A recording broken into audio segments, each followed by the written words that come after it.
तुर्क, मुगल, अफगान हमलावरों को खदेड़ने वाले गुजरात के वीर राजपूत भाग दो।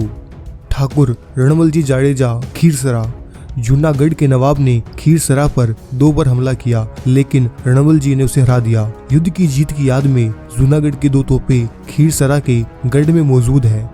राणा वाघोजी झाला कुआ। मुस्लिम सुल्तान के खिलाफ बगावत करी।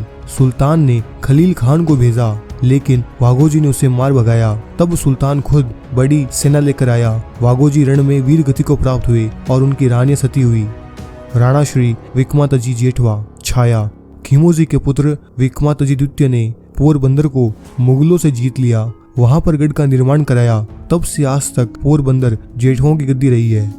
राव रणमल राठौड़ ईडर। जफर खान ने ईडर को जीतने के लिए हमला किया, लेकिन राव रणमल ने उसे हरा दिया। श्रीधर व्यास ने राव रणमल के युद्ध का वर्णन रणमल छंद में किया है। तेजमल जी, सारंगजी, वेजरोजी सोलंकी, कालरी। सुल्तान अहमद शाह ने कालरी पर आक्रमण किया। काफी दिनों तक घेराबंदी चली। खाद्य सामग्री खत्म होने पर सोलंकियों ने शाका किया। सुल्तान की सेना के मुगल अली खान समेत 45 बड़े सरदार, 1300 सैनिक और 17 हाथी मारे गए। तेजमल जी, सारंगजी और वेजरोजी वीर गति को प्राप्त हुए। ठाकुर सरतान जी वाला ढांक। तातर खान घोरी ने ढांग पर हमला किया। सरतान जी ने सामना किया, पर संख्या कम होने की वजह से समाधान कर ढांग तातर खान को सौंप ढांग के पीछे पर्वतों में चले गए। बाद में चारणाई नागबाई के आशीर्वाद से अपने 500 साथियों के साथ ढांग पर हमला किया और तातर खान और उसकी सेना को भगा दिया। मुस्लिमों की सेना के नगाड़े आज भी उस युद्ध की याद दिलाते ढांग दरबारगढ़ में मौजूद है। ठाकुर वखत सिंह जी गोहिल भावनगर। भावनगर के पास ही तलाजा पर नूरुद्दीन का अधिकार था। ठाकुर वखत सिंह जी ने तलाजा पर आक्रमण किया। नूरुद्दीन की सेना के पास बंदूकें थी, लेकिन राजपूतों की तलवारों के सामने टिक ना सकी।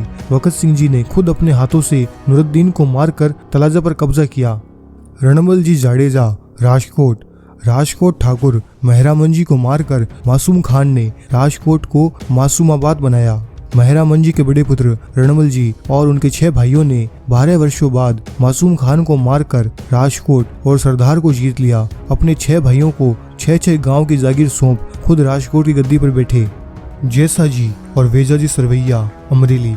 जूनागढ़ के बादशाह ने जब इनकी जागीरें हड़प ली, तब बागी बनकर ये बादशाह के गांव और खजाने को लूटते रहे, लेकिन कभी गरीब प्रजा को परेशान नहीं किया। बगावत से थक कर बादशाह ने इनसे समझौता कर लिया और जागीर वापस दे दी।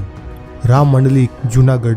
महमूद बेगड़ा ने जूनागढ़ पर आक्रमण कर जीतना चाहा, पर कई महीनों तक ऊपरकोट को जीत नहीं सका।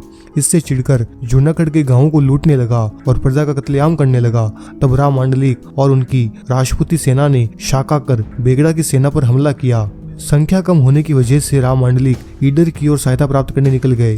बेगड़ा ने वहां उनका पीछा किया। राम मंडलिक और उनके साथी बहादुरी से लड़ते हुए वीर गति को प्राप्त हुए।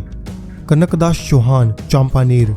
गुजरात के सुल्तान मुजफ्फर शाह ने चांपानेर पर हमला कर उस पर मुस्लिम सल्तनत स्थापित करने की सोची, लेकिन चौहानों की तलवारों ने उसको ऐसा स्वाद चखाया कि हार कर लौटते समय ही मुजफ्फर शाह की मृत्यु हो गई।